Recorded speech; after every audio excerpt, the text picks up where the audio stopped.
Okay guys, so here we go. If you remember my quick video, we were looking at that, and this is going to get pretty loud, so if you can't hear me, I'm sorry. But as you guys remember, this was the space duel cabinet I picked up for 50 bucks. And had a little bit of damage to the side there that my dad actually fixed, which is pretty awesome.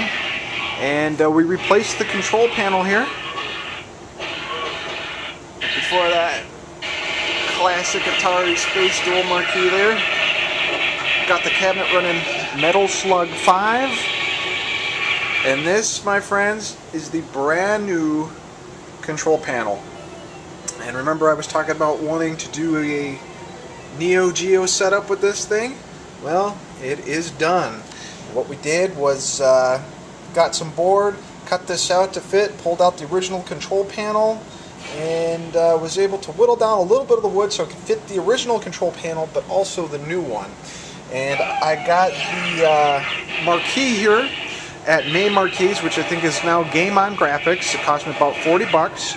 Really highly recommend them. This material that they print out is fantastic. It's heavy duty, and as you can see, pretty damn high quality. So you got the sticks here, the buttons, player 1, player 2, black to start, and hit this for your coin button here. Got your standard joystick.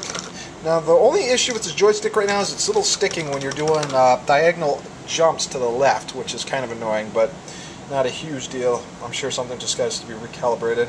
But you got your 4 buttons, your player 1 start, player 2, more coins, and then your red joystick over here so everything maxes. But it all plays pretty nice.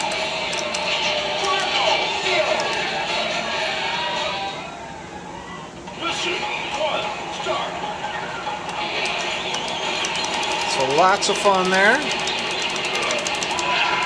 This thing has turned out pretty awesome. The only thing I got to do now is get those coin lights lit up. Over here, you guys have seen this before, but I figured I'd share. This is my attempt. This is actually a old fighting, or not fighting, but shoot 'em up cabinet that my buddy gave to me for free. And it was black. I kind of painted it and everything. Right now this is running Street Fighter 3 Second Impact, I believe. I got some Street Fighter Championship Edition stickers here.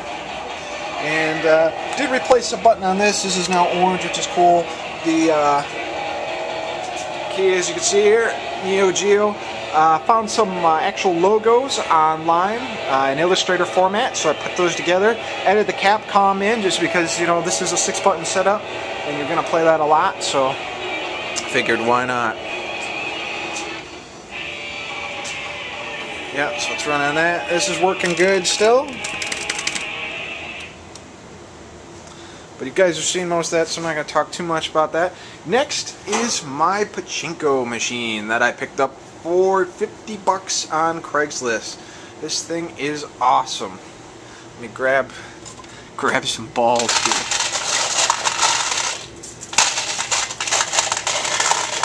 And do I like grabbing balls? Only if they're steel. So drop the balls in here, and let's see if we can get this going here. This machine is so much fun. I haven't played too much of it, but it can really get going if you're careful with it enough. It lights up really nice. Lots of fun. Awesome fit to the arcade here. And if you get a good goal, this actually lights up here. Got one light it looks like I need to replace right here, but the speakers work fine for the most part. And yeah, 50 bucks is a hell of a deal for this thing. Got an extra TV over here that I think I'm going to hook up a modded Xbox to. And over on this side I have a air hockey table. We've had this for a long time. I'm going to clean it up, hook it up, make it look nice. And the only thing really left to do is I think over here is going to be where the cocktail arcade cabinet will be when I eventually buy one of those. But let me shut this down for a little bit and let's talk about the piece that is going to be going in between these two machines. Okay folks, now for probably my favorite part of the game room tour. Now the reason this machine is over here is because we're repairing it, we're working on some things with it, but once it's finished we'll go ahead and move it into that little corner that I just showed you. But this is a 1972 Swingers pinball machine, and I got this for an incredible deal.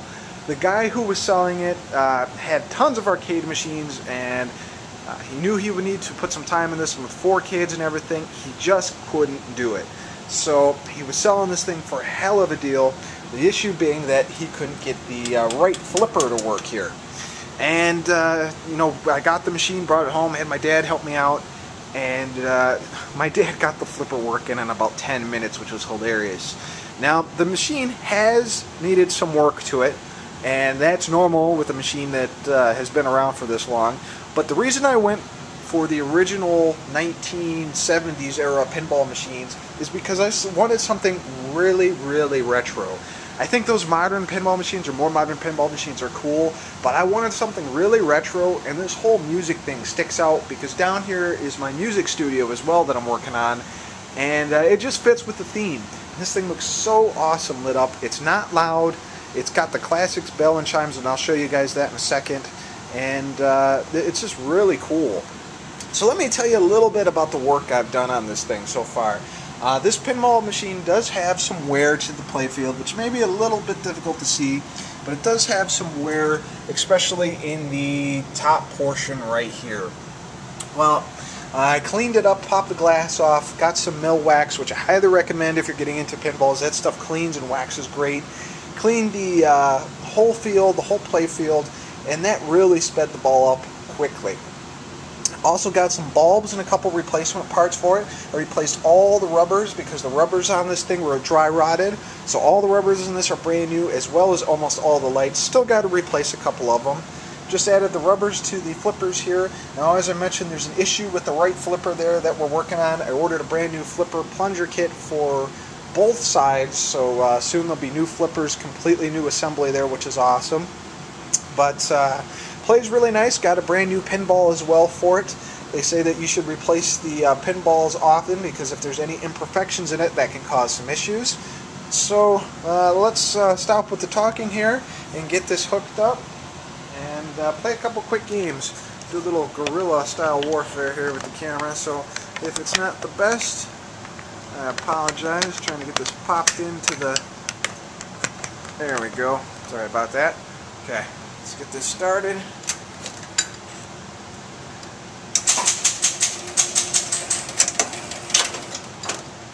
Let's see if I can do this without getting in the way too much here.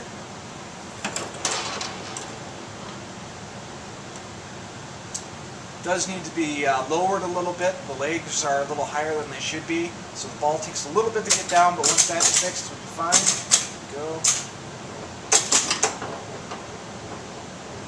Oh, lost in the left-hand side.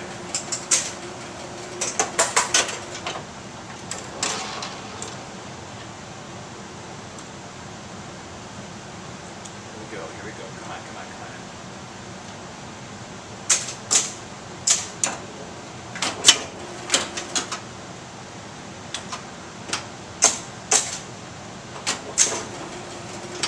And the problem with the right flipper is it just doesn't have any power going to it because the contacts are kind of bent on it. And what happens is there's no power when the ball hits, so it doesn't fly like the left one will. So it'll be fixed soon enough. Once the right flipper on this gets going, this machine is really going to be awesome. I mean, it's even fun right now. If you start getting good at the skill shots and everything, you can really send this ball flying. But we know the classic sound. There we go. There's a good example. Sounds. Alright, here we go again. Let's try this again. I just love how this machine looks, though. There we go. Oh.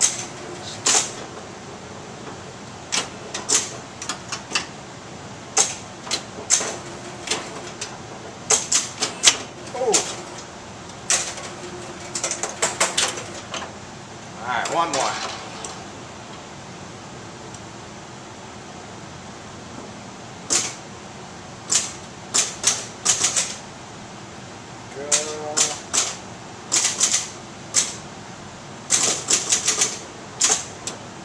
Oh! So this is a work in progress. The new flippers and stuff are coming soon, but hope you guys enjoy this. I really enjoy this machine, and I really enjoy learning about how it works and how to repair them. And that's all for now, guys. Hopefully you enjoyed this. I will post another video when this thing's repaired completely and moved completely into the game room. Talk to you later.